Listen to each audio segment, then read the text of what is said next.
হে আল্লাহ, একমাত্র আপনার কাছে আমি আমার দুর্বলতার কথা জানাচ্ছি। একমাত্র আপনার কাছে আমি আমার অভাবের কথা জানাচ্ছি এবং মানুষের নিকট অসম্মানের কথা একমাত্র আপনাকে বলছি।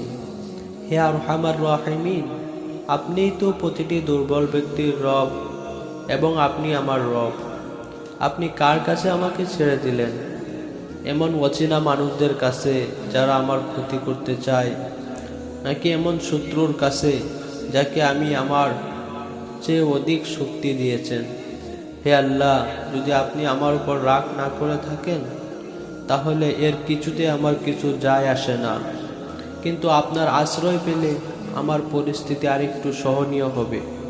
হে আল্লাহ, আমি আপনার চেহারার নূরের কাছে আশ্রয় চাই, যা সব অন্ধকারকে উজ্জ্বল করে দিয়েছে, যা দুনিয়া এবং আখিরাতের সব বিষয়ের সংশোধক।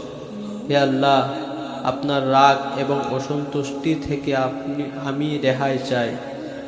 আল্লাহ, এসব কাজও শুধু আপনাকে খুশি করার জন্য করা এবং আপনি ছাড়া কোনো শক্তি নেই, কোনো ক্ষমতা নেই।